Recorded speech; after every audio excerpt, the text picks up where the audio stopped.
السلام عليكم ورحمة الله وبركاته.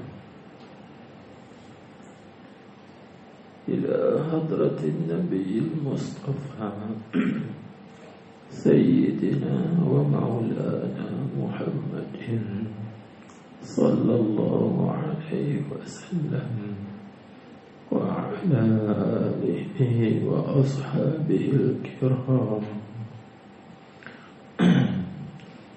وإلى أرواح مشايخنا ووالدينا ولأموات المسلمين والمسلمات والمؤمنين والمؤمنات في مشارق الأرض ومغاربها شيء لله ولهم. الفاتحة. أعوذ بالله من الشيطان الرجيم. بسم الله الرحمن الرحيم. الحمد لله رب العالمين الرحمن الرحيم مالك يوم الدين. إياك نعبد وإياك نستعين. اهدنا الصراط المستقيم صراط الذين أنعمت عليهم غير المغضوب عليهم ولا الضالين. آمين.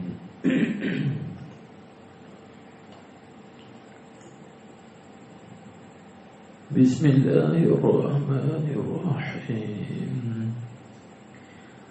الحمد لله رب العالمين والصلاة والسلام على أشرف الأنبياء والمرسلين سيدنا ومولانا محمد المبعوث رحمة للعالمين وعلى آله وصحبه أجمعين. اللهم صل وسلم على عين الرحمة الربانية والياقوتة المتحققة الحائطة بمركز الفهوم والمعاني ونور الأكوان المتكونة الآدمية صاحب الحق الرباني بمذون البرق الأسطع بمذون الأرباع المالئة لكل متعرض من البحور والأواني ونورك اللامع الذي ملأت به كونك الحائط بأمكنة المكان. اللهم صل وسلم على عين الحق التي تتجلى منها عروش الحقائق وعين المعارف الأقدم صراطك التام الأقوم. اللهم صل وسلم على عين الحق على طلعة الحق بالحق الكنز الأعظم إفاضتك منك إليك إحاطة النور المطلسم صلى الله عليه وعلى آله صلاة تعرفنا بها إياه. اللهم صل على سيدنا محمد الفاتح لما أغلق والخاتم لما سبق ناصر الحق بالحق والهادي إلى صراطك المستقيم وعلى آله حق قدره ومقداره العظيم صلاة تفتح لنا بها أبواب الرضا والتيسير وتغلق بها عنا أبواب الشر والتعسير وتكون لنا بها وليا ونصيرا أنت ولينا ومولانا فنعم المولى ونعم النصير اللهم افتح لنا أبواب فضلك وانشر علينا خزائن رحمتك اللهم افتح علينا أبواب كل خير كما فتحتها على سيدنا رسول الله صلى الله عليه وسلم وعلى أنبيائك وأوليائك وعبادك الصالحين برحمتك يا أرحم الراحمين وبجاه سيد الأولين والآخرين أما بعد وقال المؤلف حفظه الله تعالى ونفعنا به وبعلومه وبركاته في الدارين آمين يا رب العالمين.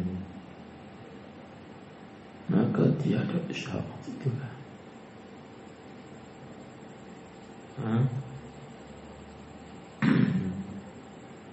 Firman Allah Ta'ala, وَمَا خَلَقْتُ الْجِنَّ وَالْإِنسَ إِلَّا لِيَعْبُدُونَ. Al-Dhariyat ayat 56. Artinya, dan tiada aku jadikan jin dan manusia melainkan kerana berbuat ibadat mereka itu akan daku. Maka dapatlah difaham daripadanya bahawa dituntuti menghiasi, menghabisi waktu padanya dan berpaling ia daripada tiap-tiap perkara yang menegak dan memutuskan daripadanya. Baik, tuan-tuan, puan-puan, hadirin. Alhamdulillah, puji dan syukur kita kehadiran Allah Subhanahu wa Ta'ala dengan limpah kurnianya dan juga curahan cucuran rahmatnya ke atas kita, dapat kita hadir di dalam majlis pada malam ini dan dapat kita menyambung kembali kajian kita atau risalah yang kecil yang bernama Al-Aham, yakni yang terpenting, yang paling penting. Jadi seperti mana kita sebut dah dulu bahawa tak dapat tidak, dan bagi orang yang berakal, orang yang Allah Subhanahu wa Ta'ala kurniakan kepadanya akal fikiran, maka dia akan berfikir dalam dunia ini, bahkan di akhirat juga. Bahkan sebelum kita sampai sana, kita juga akan berada di alam barzakh. Maka apakah yang paling penting daripada segala yang penting? Kan? Ini yang kita bincang, supaya dia menjadi persiapan, persediaan, bekalan kita di sana, supaya kita tidak leka dan juga kita tidak lalai dengan dunia, semata-mata dunia. Maka pada kali ini kita tahu dah bahawa yang paling penting sekali ialah kita mengenal 3 perkara. Pertama, kita mengenal siapakah sang pencipta kita. Dan yang kedua, kita kena mengenal pasti apakah yang memberi manfaat untuk kita di dunia dan juga di akhirat, dan apakah pula yang memberi mudarat ke atas kita di dunia dan juga di akhirat. Itu yang kedua. Manakala yang ketiga, yang penting, iaitu kita kena mengetahui keadaan atau situasi kita setelah kita mati. Kan? Itu kita kena tahu kita ni nak duduk dalam situasi apa, dalam keadaan apa, supaya kita ini buat persiapan dan juga persediaan. Baik tuan-tuan, hadirin-hadirat sekalian, maka pada malam ini kita nak bincang satu ayat Al-Quran, di mana ayat ini memberi peringatan, bahkan memberi pemberitahuan. Peringatan untuk siapa? Untuk orang-orang yang lalai. Manakala pemberitahuan itu untuk siapa? Itu untuk orang-orang yang tak tahu. Jadi kalau kita tanya, apakah hikmah Allah Subhanahu wa ta'ala hantarkan kita atau ciptakan kita di dunia ini? Maka orang akan jawab dengan pelbagai macam jawapan. Ada yang kata, kita hidup di dunia ni nak cari makan, kan? Jadi kalau tak cari makan, nak hidup lagu mana? Jadi maka di situ kita panggil hidup untuk makan, kan? Kalau kita ini hidup semata-mata untuk makan, maka kera, gajah, lembu, kerbau, ayam, itik juga mereka hidup untuk makan. Jadi maka kita ini sama dengan kera, sama dengan ayam, itik, sama dengan lembu, kerbau dan sebagainya. Kalau kita kata kita ini dicipta di dunia ini hanya semata-mata untuk mencari makan, mencari minum, mencari pakaian, mencari tempat tinggal dan sebagainya, maka kita sama seperti mereka. Tak ada bezanya, cuma bezanya mereka binatang, kita manusia, kan? Habis. Tapi hakikatnya sama, iaitu hidup untuk makan, hidup untuk minum, hidup untuk cari pakaian ataupun cari tempat tinggal. Kita ada beza. Maka yang penting bagi kita tentang kita kena fikir apakah hikmah atau kebijaksanaan Allah Subhanahu wa ta'ala, atau apakah rahsia Allah Ta'ala cipta kita. Maka kita tengok ayat ini. Lalu katanya firman Allah Ta'ala, وَمَا خَلَقْتُ الْجِنَّ وَالْإِنسَ إِلَّا لِيَعْبُدُونَ.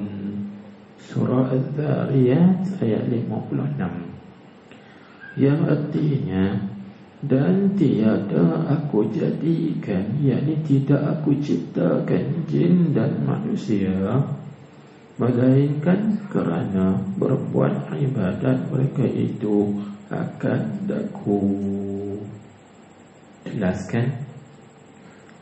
Jelaskan di sini. Pertama kita kena faham. Yang pertama, kita ini dulunya tidak ada.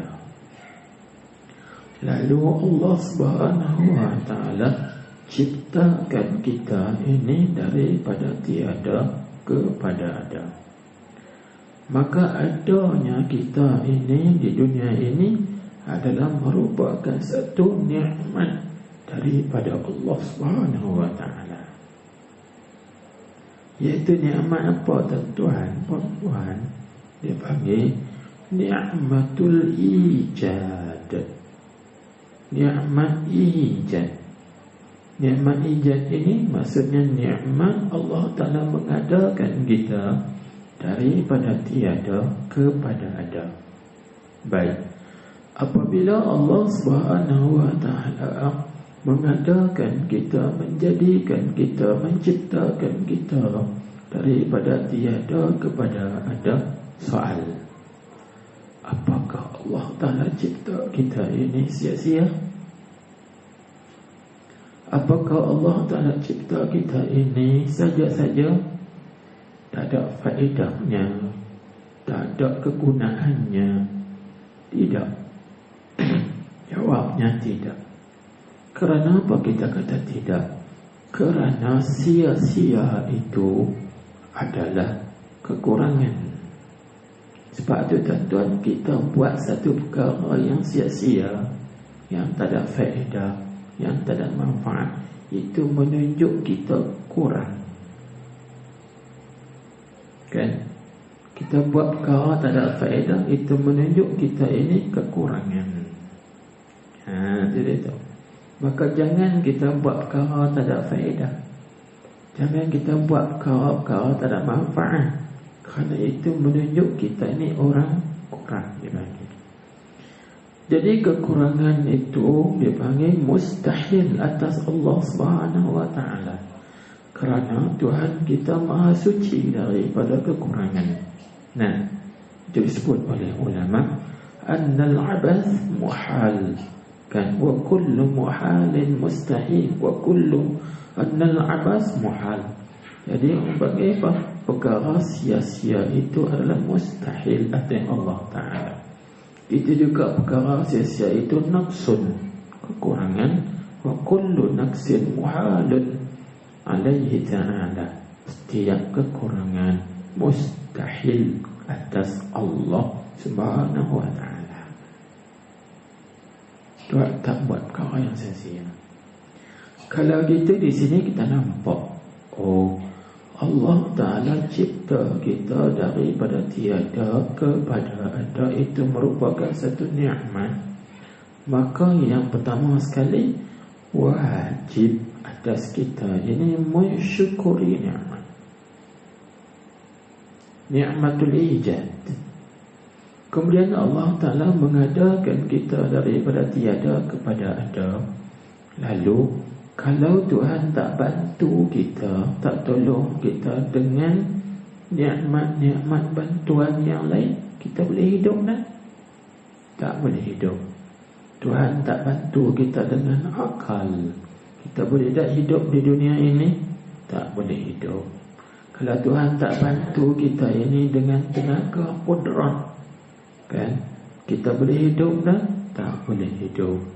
Jadi Allah Ta'ala kurniakan pula kepada kita ini ni'matul imdad. Dia panggil nikmat bantuan dan juga pertolongan yang datang daripada Allah Subhanahu wa ta'ala. Maka dengan nikmat imdad ini kita boleh terus hidup. Jadi kalau kita nak hitung semua nikmat yang Allah Ta'ala berikan pada kita itu, banyaknya, banyak, tak dapat nak dihitung. Sebab tu Tuhan sebut dalam Quran, wa in ta'uddu ni'matallah la tuhsuha. Sekiranya kamu nak hitung nikmat Allah yang Tuhan berikan pada kamu, la tuhsuha, pasti kamu tak dapat nak hitung, kerana terlalu banyak. Jadi tuan-tuan, puan-puan, hadirin-hadirat sekalian, Allah Ta'ala cipta kita jin dan juga manusia. Ini apa hikmahnya? Kerana berbuat ibadat mereka itu akan daku. Ini dia. Jadi hikmah yang terbesar sekali, Allah cipta kita, Allah jadikan kita ini, hikmahnya supaya kita berbuat ibadat pada Tuhan, taat pada Tuhan, khidmat pada Allah Subhanahu wa ta'ala. Jadi bukan semata-mata kita hidup di dunia ni nak cari makan, nak cari minum, nak cari tempat tinggal dan sebagainya. Kalau kita nak cari makan, nak cari tempat minum ataupun pakaian, tempat tinggal, maka samalah kita dengan binatang. Tak ada beza. Sedangkan mana bagi tahap kita tinggi dan lebih mulia daripada binatang. Dengan dalil Allah berfirman, walaqad karramna bani Adam, sesungguhnya kami muliakan manusia, anak Adam. Tuhan muliakan kita manusia, anak Adam ini lebih daripada binatang. Bukan sama dengan binatang. Dalam tu juga Tuhan sebut, walaqad khalaqnal insana fi ahsani taqwim. Kami jadikan manusia itu sebaik-baik kejadian. Tengok kan, banyak kelebihan, keistimewaan yang Allah Ta'ala beri, banyak nikmat yang Tuhan berikan kepada kita. Ini untuk kita nak fahami. Di situ kita dapat faham kita dicipta oleh Allah. Hikmahnya ialah ibadah, taat, khidmat di jalan Allah Subhanahu wa ta'ala. Habis itu. Tapi kita, di antara kita ini kadang-kadang masih ada permusuhan, persengketaan kerana rebutan, rebut jawatan, rebut pangkat, rebut itu, rebut ini, sehingga bertelingkah, bersengketa, bermusuh-musuhan sesama kita. Adakah Allah Subhanahu wa ta'ala memerintah agar kita sesama kita bermusuh-musuhan? Adakah Allah Subhanahu wa ta'ala menyuruh kita ini, sesama kita jiran tetangga, rakan sahabat andai, rakan taulan, suruh kita berkelahi, bermasa muka sesama kita? Tidak, tuan-tuan. Dalilnya kerana kita semua orang beriman. Bila kita semua orang beriman, kita adalah bersaudara. Innamal mu'minuna ikhwah. Orang-orang yang beriman itu semuanya bersaudara. Habis yang diperintah oleh Allah, yang disuruh oleh Allah Ta'ala, kita bersengketa, berperang, bermusuh-musuhan, satu iaitu dengan syaitan. Itu yang disuruh oleh Allah, berperang, bermusuh, bersengketa dengan syaitan, bukan dengan saudara seagama, bukan saudara sesama Islam. Jadi kita turun mana? Tengok tilik kepada hikmah penciptaan tu. Allah mencipta kita supaya kita buat ibadat, dan Allah Ta'ala cipta kita supaya kita ini buat ta'at dan khidmat di jalan Allah Subhanahu wa ta'ala. Ini yang penting.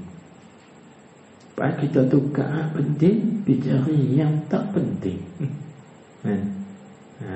Itu satu. Kemudian tuan-tuan, puan-puan, hadirin sekalian, kita nak bincang sikit mengenai ayat ini. Yang pertama, Allah Ta'ala menyebut, wa ma khalaqtul jinna wal insa illa liya'budun. Orang mengaji ma situ manafiyah, tidak, mana menafikan. Tidaklah aku ciptakan jin dan manusia, kan? Melainkan itu isbat, dia panggil istisna. Melainkan Allah cipta kita, hikmahnya untuk kita buat ibadat. Itu ikut terjemah saya. Baik, di sini kita timbul soalan.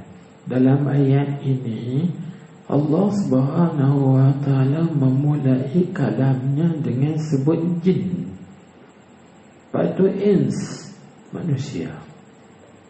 Jadi kalau kita tengok, biasanya kalau disebut hak awal itu yang afdal, kebiasaan, kan? Seperti kita kata berzikir, dalam bab zikir Allah Ta'ala menyebut alladzina yazkuruna Allah qiyaman wa qu'udan wa ala junubihim. Kan? Orang yang berzikir kepada Allah Ta'ala itu dalam keadaan berdiri, duduk, kemudian tidur atas lambung mereka. Jadi dalam banyak zikir yang terbaik sekali ketika berdiri. Zikir berdiri itu afdal. Kan? Sebab dia sebut qiyaman dulu. Tapi sini adakah begitu? Dia sebut jin. Adakah kekalangan jin ni lebih afdal, lebih mulia daripada manusia? Tidak. Kan? Sebab apa kata tidak? Kerana tidak ada Nabi, tidak ada Rasul daripada kalangan jin. Tapi manusia ada Nabi, Rasul daripada kalangan manusia. Begitu juga tidak ada Nabi dan Rasul daripada kalangan malaikat. Tetapi para Nabi dan para Rasul daripada kalangan manusia. Berarti manusia lebih afdal daripada malaikat. Manusia juga lebih afdal daripada jin. Habis itu kenapa tak sebut begini? Wa ma khalaqtul insa wal jinna illa liya'budun. Tak sebut gitu. Tapi sebut wa ma khalaqtul jinna wal insa illa liya'budun. Ini nak cerita begini, iaitu kerana makhluk yang awal yang berada di bumi ini ialah jin. Bapa mereka namanya Jan. Jan itu adalah bapa jin. Kan? Maka anak cucunya dia panggil jin. Kerana mereka ni makhluk yang awal ada di bumi, lepas tu baru manusia. Nah, jin dan manusia, Tuhan ciptakan mereka ialah supaya beribadat pada Allah. Maka jin dengan manusia ini disebut dalam bahasa, dia panggil Hathaqalain. Hathaqalain maksudnya dua jenis makhluk yang memberati bumi. Pasal apa kita kata dua jenis makhluk yang memberati bumi? Yakni makhluk yang paling ramai dan banyak ialah jin dan manusia berada di atas muka bumi. Itu disebut sebagai Al-Thaqalain, dua yang memberati bumi. Baik. Jadi di sini itu yang kedua. Dan yang ketiga tuan-tuan disebut liya'budun, supaya mereka berbuat ibadat. Baik. Di sini ada beberapa tafsiran para ahli tafsir. Kalau mengikut tafsir Al-Imam Qurtubi, dalam tafsirnya Al-Qurtubi, dalam kitab tafsir Imam Qurtubi, beliau mentafsirkan liya'budun dengan makna liyuwahhidun. Maksudnya, tidaklah aku ciptakan jin dan manusia melainkan supaya mereka itu mentauhidkan aku.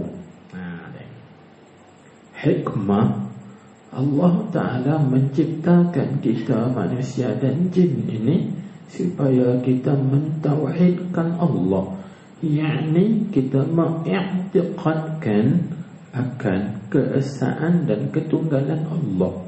Yakni Allah tu satu je, bukan dua, bukan tiga, bukan berbilang-bilang. Apa kita tengok? Pas kita tanya, adakah kita dicipta untuk mensyirikkan Allah? Tidak. Bila tidak, kenapa kita hidup dalam dunia ini kita mensyirikkan Allah? Ada manusia yang menyembah pokok kayu seperti orang dulu-dulu, kan? Ada manusia yang menyembah batu. Ada manusia yang menyembah bulan, bintang, matahari. Ada juga manusia yang menyembah haiwan, anak lembu, anak kerbau dan sebagainya. Dan ada kalangan manusia yang menyembah, apa lagi yang kita nak sebut, pokok ara dan sebagainya lagi. Kenapa kita menyembah yang lain, sedangkan hikmah penciptaan kita ini Tuhan cipta bukan untuk mensyirikkan Allah, tapi untuk mentauhidkan Allah Subhanahu wa ta'ala. Baik, kita kata apa?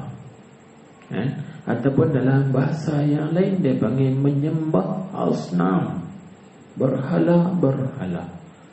Lepas itu mungkin tuan-tuan tak setuju dengan saya. Itu cerita lama tu, orang dah sembah matahari bulan tu, orang dah sembah pokok kayu tu. Tu cerita lama, cerita filem zaman-zaman dulu. Lah mana orang sembah dah pokok kayu. Betul. Maka kita kena faham selapih lagi. Sekarang walaupun zaman canggih, orang tak sembah dah pokok kayu, orang tak sembah dah bulan bintang matahari, orang tak sembah dah batu dan sebagainya, tetapi tuan-tuan, kita masih lagi menyembah berhala maknawi. Kerana berhala itu ada dua. Dia panggil al-asnam hissiyah, ada al-asnam ma'nawiyah. Berhala hissi, berhala hissi ini maksudnya berhala-berhala yang kita boleh dapat dengan panca indera, seperti tokoh-tokoh, tokoh Cina, tokoh Hindu, apa lagi, itu berhala hissi namanya. Seperti kayu, batu, tanah liat, seperti pokok kayu dan sebagainya, itu berhala hissi. Memang kita tak sembah, memang kita tak sujud pada mereka, tetapi tuan-tuan, berapa ramai dan berapa banyak yang masih lagi menyembah berhala maknawi. Apa dia berhala maknawi? Berhala maknawi itulah tuan-tuan, duit, pangkat, dunia, kemegahan, kebanggaan. Itu berhala maknawi. Kerana banyak orang kita hari ini bertuhan dengan duit. Banyak orang kita hari ini bertuhan dengan harta, bergantung, berpegang pada harta, sanggup bermati-matian demi harta, pangkat dan jawatan. Ini berhala maknawi namanya. Kita tak sedar. Jadi adakah kita dicipta untuk itu? Tidak. Kita dicipta oleh Allah Subhanahu wa ta'ala untuk kita mentauhidkan Allah. Betul, ulama mentafsirkan liya'budun dengan makna liyuwahhidun, supaya mereka mentauhidkan Allah, mengesahkan Allah Subhanahu wa ta'ala. Ini tanya diri kita. Kita bertuhan dengan apa? Dengan duit ke? Dengan harta ke? Dengan pangkat ke? Dengan jawatan ke? Dengan kebanggaan ke? Kemegahan ke? Katakanlah. Sebab itu penting benar ni. Kita takut sebelum kita mati. Bila kita mati, takut kita syirik dengan Allah Subhanahu wa ta'ala. Tuhan kita dah sangka kata kita ini orang bertauhid. Tiba-tiba Tuhan kata, tak, engkau masih lagi syirik dengan aku. Penting tak benar ni? Patutlah masing-masing fikirlah. Kalau kita rasa tak penting, ikutlah. Kita dah sampaikan. Kalau kita rasa penting, maka kita perbetulkan. Bertaubatlah. Baik. Dan itu yang kedua. Dan ada ulama mentafsirkan liya'budun pada ayat tadi wa ma khalaqtul jinna wal insa illa liya'budun ditafsirkan dengan makna liya'rifun. Ini tafsir Ibnu Abbas radhiyallahu anhuma. Ibnu Abbas masyhur dengan orang yang alim dengan ilmu Al-Quran, ilmu tafsir Al-Quran dan juga ilmu ta'wil Al-Quran, dengan berkah doa Nabi kita Muhammad sallallahu alaihi wasallam. Jadi Nabi kita berdoa kepada Ibnu Abbas, Allahumma faqihhu fid-din wa'allimhu ta'wil. Ya Allah, berikanlah kefahaman kepada Ibnu Abbas ini pada agama. Ya Allah, ajarkanlah kepada Ibnu Abbas ini ta'wil, tafsir Al-Quran. Jadi Ibnu Abbas alim dengan ilmu tafsir Quran. Maka Ibnu Abbas mentafsirkan liya'budun dengan makna liya'rifun. Jadi terjemahnya, tidaklah aku ciptakan jin dan manusia melainkan kerana mengenal mereka itu akan aku. Jadi di sini kita nampak hikmah penciptaan kita, yakni Allah Ta'ala cipta kita, hikmahnya supaya kita kenal Allah. Dia panggil ma'rifatullah, kenal Allah. Baik, tanya tentang kita kenal tak lagi Allah. Ini hak masuk dalam 3 perkara yang penting. Kan kita baca dah yang lepas ya. Ahammul matalibi lil insan salasa, an ya'rifa khaliqahu wa an ya'rifa ma yadurruhu wa ma yanfa'uhu wa an ya'rifa ahwalahu ba'da al-mauti. Perkara yang paling penting bagi setiap orang itu 3 perkara. Pertama, dia kena kenal siapa pencipta dia, yakni kenal Allah. Yang kedua, dia kena mengenal pasti apakah yang memberi mudarat dan manfaat. Yang ketiga, dia kena kenal pasti keadaan dia selepas daripada kematian dia. Baik, soalan yang tadi kita bagi, adakah kita kenal Allah? Kenal ke tak lagi? Jadi nak kenal Allah ada jalan dia. Nak kenal Allah, jalannya kenal diri. Baik, kita kenal tak diri kita? Aku kenal diriku, nama aku Ahmad bin Mahmud gitu. Contoh saja. Aku duduk di kampung Lahang, aku jadi seorang peniaga. Kenal lagu tu tak jadi kan? Itu bukan kenal diri. Nak kenal Allah, kena kenal diri. Bila kenal diri, insya-Allah kita kenal Allah. Atau Nabi SAW menyebut, man arafa nafsahu faqad arafa rabbahu. Siapa yang mengenal dirinya, pasti dia kenal Tuhannya. Jadi adakah kenal diri itu, dia dilahirkan sekian-sekian hari, sekian-sekian, nama dia sekian-sekian, nama bapak dia sekian-sekian, nama ibunya sekian, rumahnya duduk di mana, siapa jiran tetangga dia, depan, belakang, kanan, kiri, di mana dia sekolah. Itu ke kenal diri? Tak. Itu bukan iktibar. Yang dimaksudkan dengan kenal diri, kita kenal diri kita siapa? Kita kenal diri kita ni hamba, maka kita kenal Tuhan itu Tuan kita. Kita kenal diri kita ini lemah, maka kita kenal Tuhan itu kuasa. Kita kenal diri kita ini hina, maka kita kenal Tuhan kita itu mulia. Seterusnya. Itu baru nama mengenal diri, baru kita dapat kenal Tuhan. Soalannya, adakah kita kenal Tuhan? Sedangkan hikmah Allah Ta'ala mencipta kita ialah untuk mengenal Tuhan. Yang ni penting mengenal Allah Subhanahu wa Ta'ala. Baik, ini beberapa bahasan ulama dan juga para ahli tafsir mengenai ayat tersebut. Maka inilah sir atau rahsia hadis qudsi. Allah Ta'ala berfirman, Tuhan kata apa?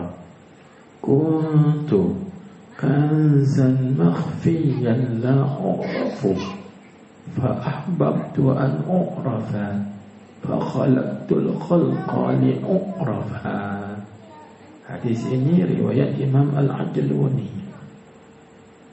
Baik, jadi Tuhan kata, aku dulu umpama gedung yang tersembunyi, yang tidak diketahui, tidak dikenali.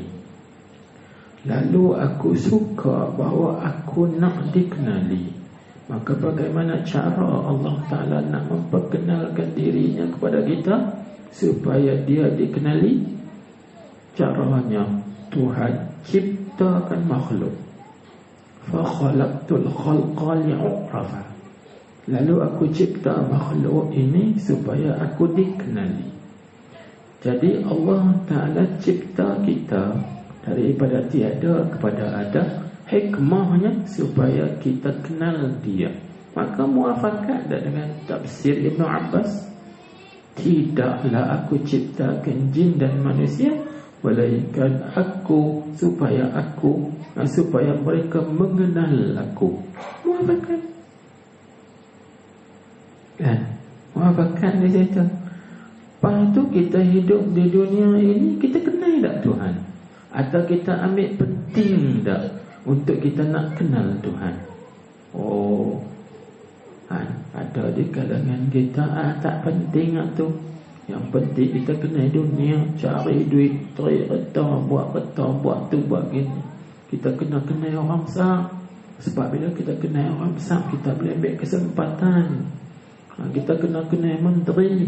Sebab bila kita kenal menteri, kita boleh minta bantuan, tolong dia kita gini. Lagu tu ke kita?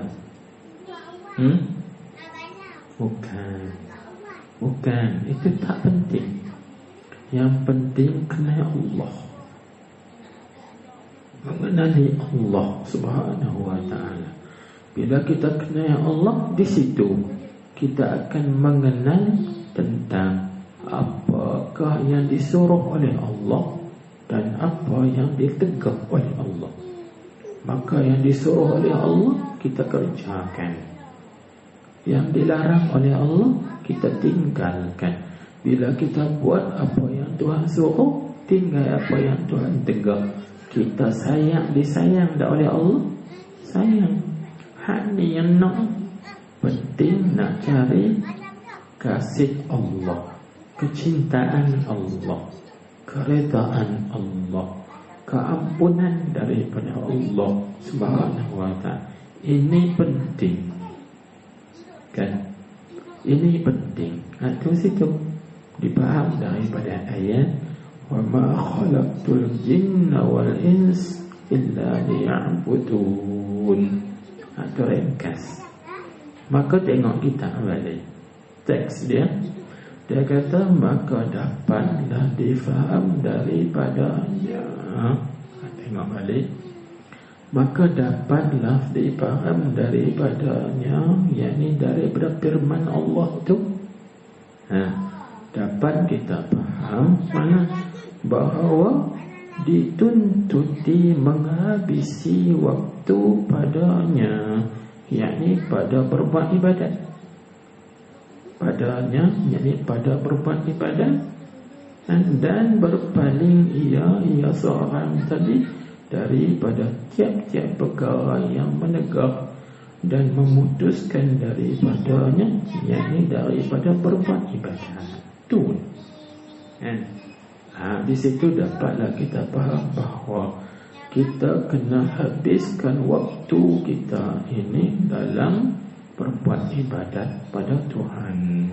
Baik, Jadi tuan-tuan, puan-puan, hadirin hadirat sekalian, jangan silap faham. Tuan-tuan, jangan silap faham. Oh, katakan kita kata kita nak duduk 24 jam atas jadah. Kan kita kena menghabiskan masa dan waktu kita berbuat ibadat. Jadi kita ni kena duduk atas tikar semayang siang, malam, pagi, petang. Pakai tak cari rezeki dah. Gitu.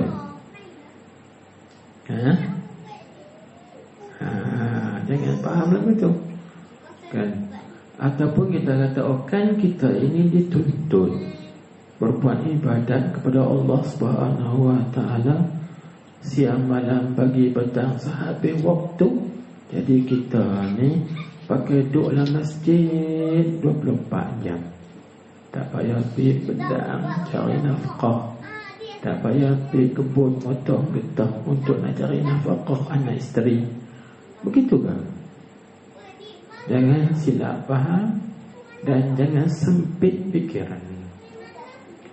Ibadah itu bermacam-macam. Kan?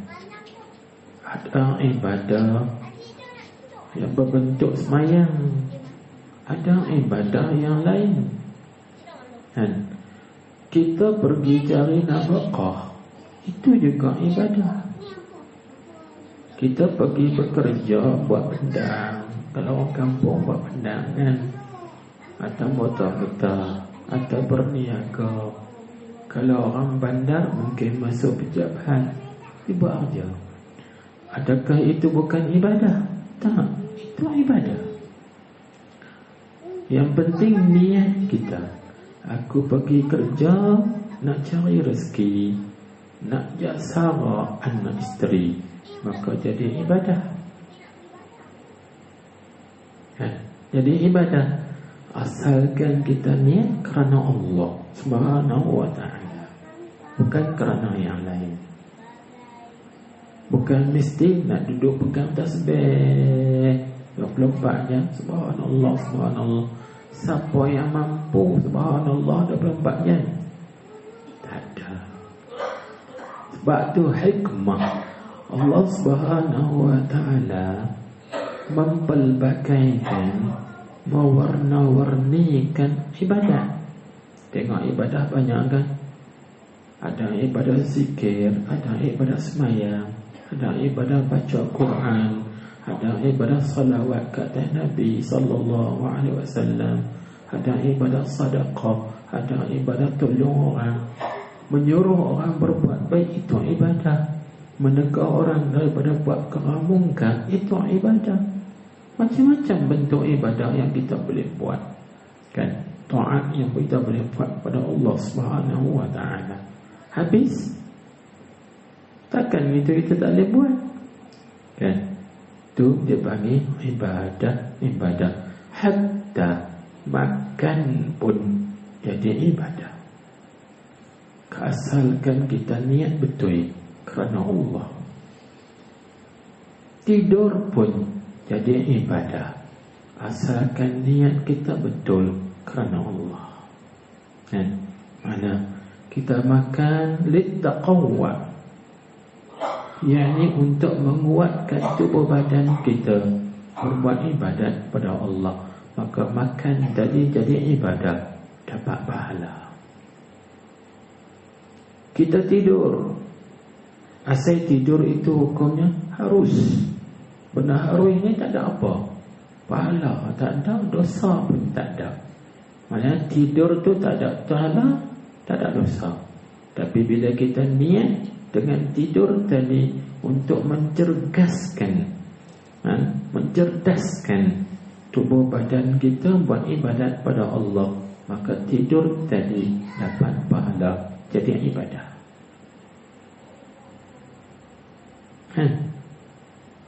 Niat tu yang penting. Niat kita tu yang penting. Kan? Duduk situ. Sebab tu orang mengaji fiqh, perkara yang membezakan antara adat dengan ibadat apa dia? Niat. Mandi adat, itu kebiasaan. Makan adat, itu kebiasaan. Minum adat, tidur adat. Jadi kalau kita semata-mata makan, jadi adat lah, tak jadi ibadat. Maka kita nak jadikan adat tadi ni jadi ibadat dengan niat. Bila kita niat, aku makan untuk nak menguatkan badan berbuat ibadat, maka jadi ibadat. Bila kita tidur untuk mendatangkan cerdas, kekuatan untuk nak buat ibadat, maka tidur tadi dapat pahala, jadi ibadat. Katakanlah, ya lain-lain lagi. Ini beza antara kita manusia dan binatang. Kalau setakat kita hidup ni nak makan, nak minum, nak tidur, nak cari tempat perlindungan, samalah kita dengan mereka, tak ada beza. Tapi kita kena bagi ada beza. Nak membezakan antara adat dengan ibadat adalah dengan niat. Niat kita itu, kan? Habis. Jadi di sini dapat kita faham bahawa dituntut kita menghabiskan waktu kita semuanya dalam ibadat. Boleh buat, kan? Boleh buat. Dan begitu juga dia kata, kita berpaling daripada tiap-tiap perkara yang menghalang ataupun yang mencegah kita daripada berbuat ibadat. Baik, tuan-tuan nak tanya, apakah perkara yang menghalang kita daripada berbuat ibadat kepada Tuhan? Tuan-tuan boleh jawab tak?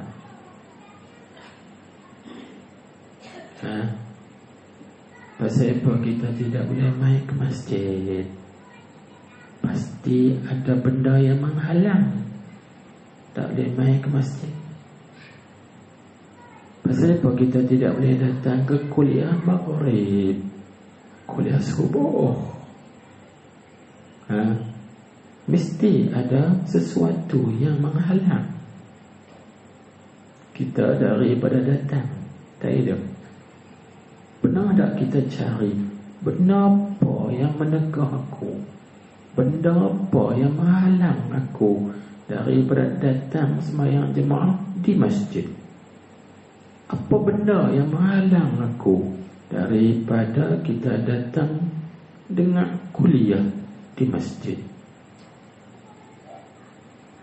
Pernah tak kita fikir?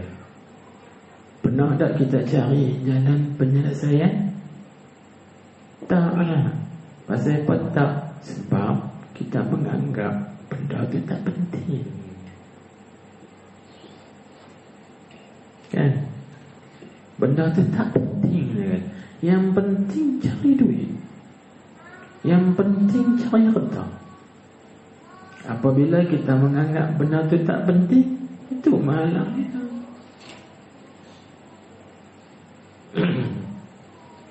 Ini penting kita pelajari apakah perkara yang penting daripada yang penting. Cari duit pun penting, kan? Tak penting. Tapi apa yang lebih penting daripada yang penting? Makan itu masuk dalam perkara yang aulawiyat, perkara keutamaan. Tapi kita cari apa yang lebih utama daripada keutamaan-keutamaan. Maka saya simpulkan 4 perkara sahaja. Semua berkitar di atas 4 perkara inilah dipanggil penghalang, yang menghalang kita daripada berbuat ibadat kepada Allah. Apa perkara? Perkara ini bukan saya yang sebut, tapi disebut oleh Hujjatul Islam Al-Imamul Ghazali rahimahullahu ta'ala dalam kitabnya Minhajul Abidin ila Jannati Rabbil Alamin.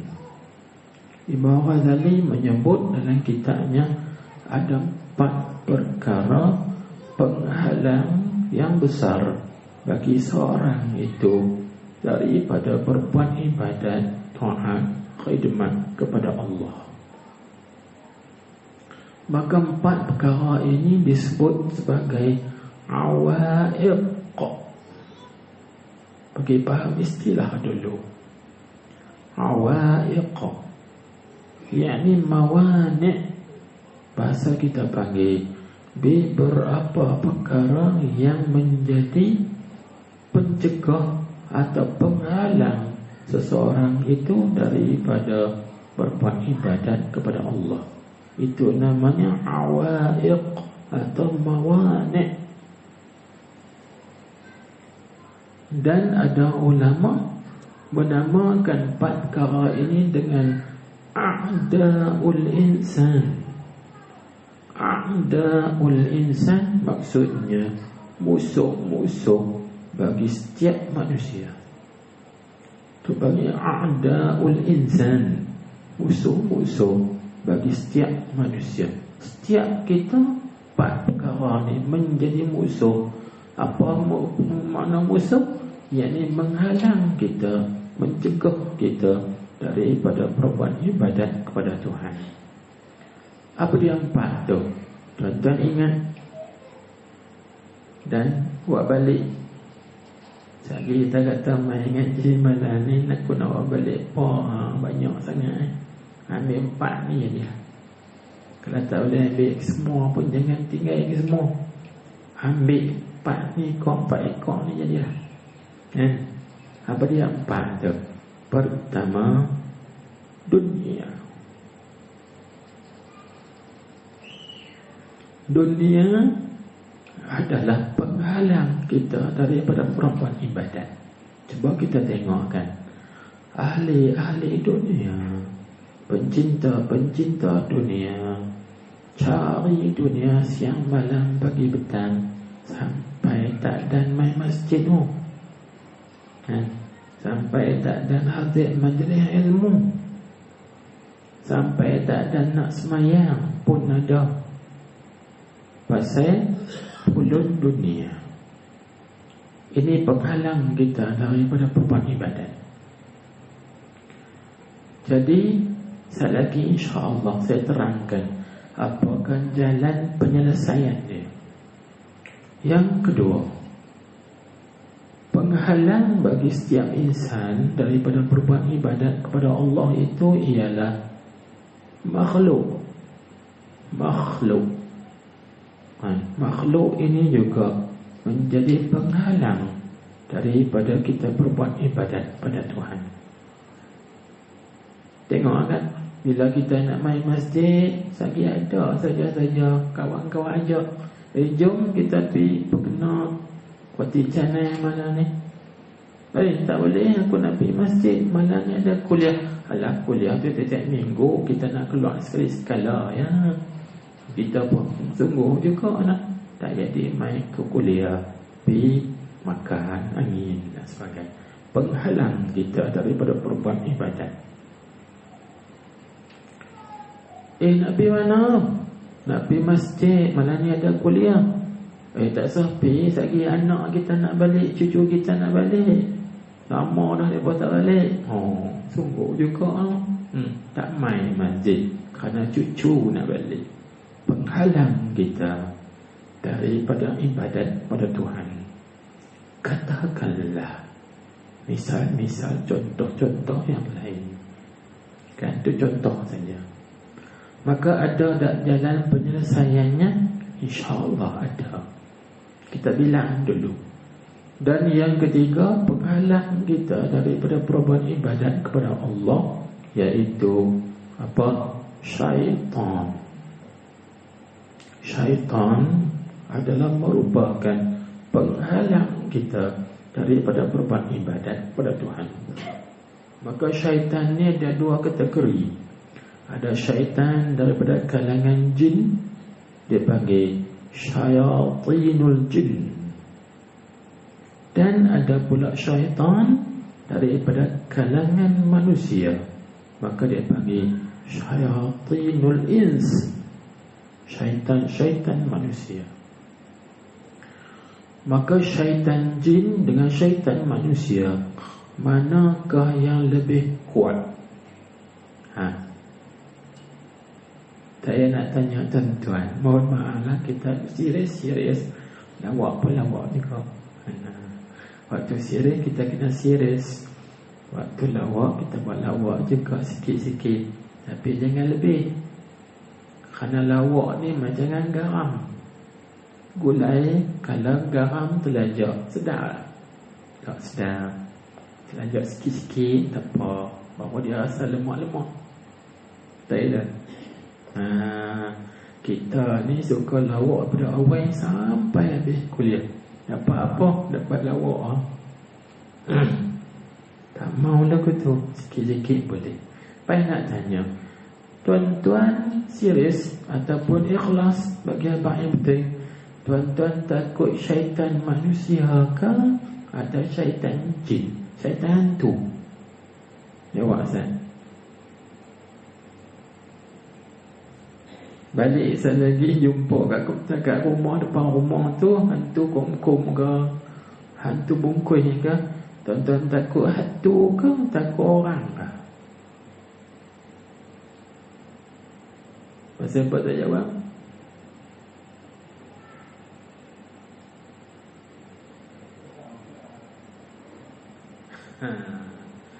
Kita akan jawab, aku takut hantu bungkus daripada orang.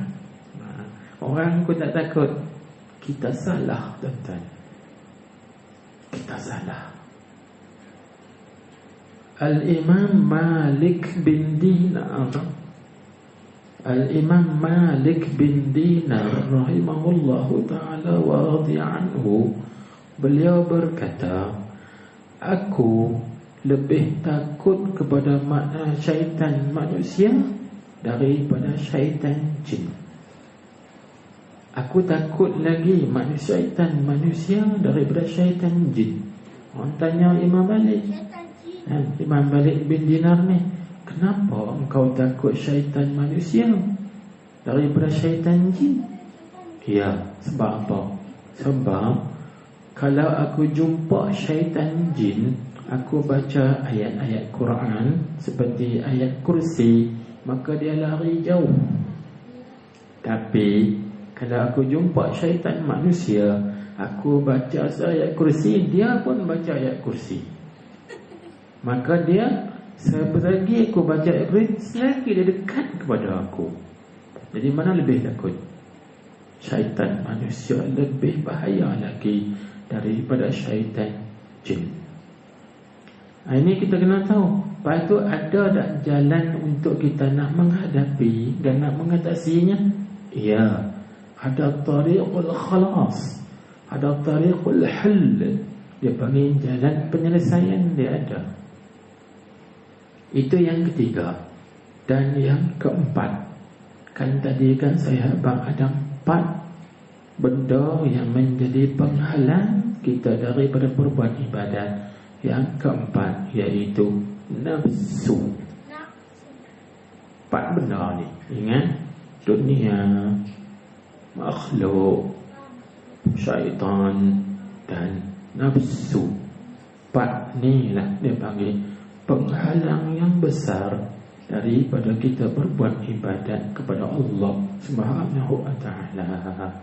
Baik, jadi jangan sedih, jangan takut. Kata Imam Ghazali, jangan sedih, jangan takut, kerana ada jalan pelepasan dia, ada jalan penyelesaiannya. Bagi sekarang, maka saya nak habaq pula, bagaimana kita nak lepas daripada dunia agar supaya kita ini dapat berbuat ibadat, taat, khidmat kepada Allah Ta'ala. Caranya iaitu dengan zuhud. Zuhud pada dunia. Apa zuhud? Zuhud ni pelbagai aqwal, pelbagai pandangan dan pendapat ulama tasawuf. Tapi kita ambil yang pertengahan. Zuhud ni maksudnya kita ambil dunia sekadar hajat saja. Kita ambil dunia sekadar kita, sekadar keperluan sahaja. Yang lebih kita tak ambil. InsyaAllah. Orang cari dunia sekadar dia perlu sahaja. InsyaAllah dia ada masa, dia ada waktu nak buat ibadat. Tapi kalau dia cari dunia pulun dunia siang malam pagi petang tak cukup-cukup, maka dia tak ada masa, tak ada waktu nak buat ibadat. Maka dia terhalang. Faham tak? Situ. Kita kalau kita target, maka kita ada target. Aku nak guna duit ni banyak ni, cari banyak tu cukup. Lepas tu lebih aku tak mau. Kerana lebih ini akan menyebabkan aku, menghalangkan aku daripada berbuat ibadat pada Tuhan. Itu jalan dia yang pertama. Yang kedua, saya ringkaskan, untuk kita nak mengatasi halangan yang kedua daripada kita buat ibadat pada Tuhan, iaitu apa? Makhluk. Nak mengatasi halangan ni dengan apa? Iaitu dengan uzlah. Dengan uzlah. Apa makna uzlah? Yakni kita memencilkan diri atau mengasingkan diri daripada bercampur gaul dengan orang ramai. Seorang. Kecuali kita nak bergaul dengan orang ni ketika sangat-sangat perlu kepada bergaul. Seperti bermasyarakat kan, kenuri kenara, bergaul ketika tu saja. Ada orang sakit, kita pergi ziarah, bergaul ketika tu saja kan. Ataupun kita kata ada majlis ilmu, majlis zikir, kita hadir dalam majlis tersebut, bergaul ketika tu saja. Ketika kita sembahyang berjamaah, ketika dalam majlis ilmu, ketika dalam majlis zikir, tausiah dan sebagainya, bergaul ketika tu saja. Lebih pada tu kita menyendiri, kita memencil diri, mengasingkan diri. Itu panggil beruzlah atau berkhulwah. InsyaAllah kita ada masa, ada waktu berbuat ibadat pada Tuhan. Itu yang kedua. Dan yang ketiga tadi apa? Syaitan kan? Syaitan itu penghalang kita daripada buat ibadat. Maka bagaimana kita nak mengatasi dia, menghadapinya? Cara kita nak menghadapi, mengatasinya ialah dengan berperang dengan dia. Berperang dengan dia, itu panggil mujahadah, muharabah asyaitan. Berperang dan juga memerangi dengan syaitan. Baik. Atau kita minta tolong kepada Allah Subhanahu wa ta'ala. Dia panggil al-isti'anah billah, minta pertolongan dengan Tuhan. Kerana apa? Kerana Al-Imam Al-Ghazali rahimahullah ta'ala, dia mengumpamakan syaitan ini seperti anjing. Lagu mana tu? Nampak bentuk perumpamaan. Syaitan ni macam anjing, yakni anjing gila. Kalbun aqur, orang Arab panggil. Anjing gila. Anjing gila ni tuan-tuan, kalau kita lalu, dia menyalak, dia ligan kita, nak tokak kita. Jadi kalau kita layan dia, dia ligan kita, kita lari. Dia lagi syok ligan dah. Lagi dia syok kan. Jangan hantu kok. Hantu bila dia usik kita takut, dia lagi syok usik. Kalau tuan-tuan balik selagi hantu kaca, ambil kayu tengalung, tobat dia tak usik dah. Ambil kayu tengalung, dia tak usik dah. Gitu. Dia tak berani usik dah, sebab kita lawan. Dia syok ni, bila dia usik kita tak lawan, kita takut, dia syok lagi usik. Macam tu kita tidak ada muharabah, tidak ada mujahadah kan. Ala ni kalau dia usik, ambil kayu tengelung. Ramai aku tengelung. Dia tak berani lah. Kalau dah senapang tembok, dia tak berani lah. Kalau pisau tetap awan, kan? Dia tak berani lah. Berani ni? Tak berani. Ini muharabah namanya, perang mujahadah. Maka dia akan kalah. Baik. Atau yang kedua, anjing gila ini, anjing gila ni dia ada tuan dia, tapi dia lepas bagi ke orang. Maka bagaimana caranya? Caranya iaitu kita pergi jumpa tuan anjing tu, minta tolong. Wahai tuan anjing, tolong tengok sak anjing hang. Tolong jaga sak anjing hang. Hidup kacau kami ni di jalan. Tuan tu berkata, tak apa, saya tengok nanti. Maka Allah Subhanahu wa ta'ala itu Tuhan yang mentadbirkan seluruh alam ini, termasuk syaitan. Syaitan juga ditadbir oleh Allah, diatur oleh Allah, diperintah oleh Allah. Maka kita minta tolong pada Allah.